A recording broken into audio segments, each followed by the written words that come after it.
Hello, believers of Christ. Hope you're doing well.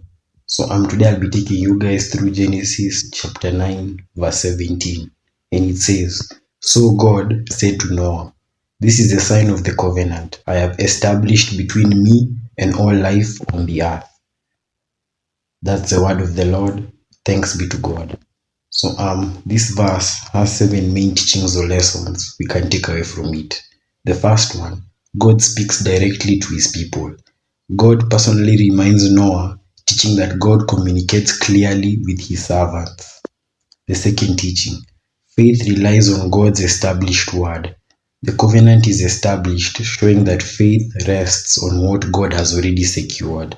The third teaching, God confirms his promises. Repetition strengthens trust, teaching that God reinforces his promises to remove doubt. The fourth teaching, the covenant is universal.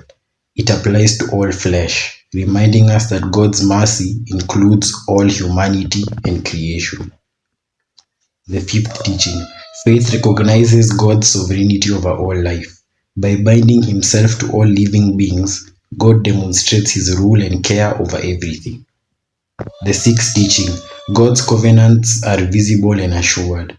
The rainbow is taken, showing that God provides signs to confirm his unchanging promises. The seventh and final teaching, faith is strengthened by remembering God's covenants. Believers are reminded to recall God's commitments in times of doubt or fear. We as Christians should listen for God's voice in his word or spirit.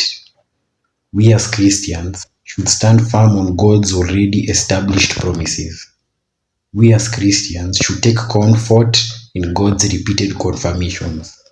We as Christians should acknowledge God's mercy for all people and creation. We as Christians should live with reverence for God's sovereignty over life. We as Christians should recognize visible signs as assurance of his promises. We as Christians should strengthen our faith by remembering God's covenants daily. That's all I had for today, guys. Thank you very much. And as usual, God bless.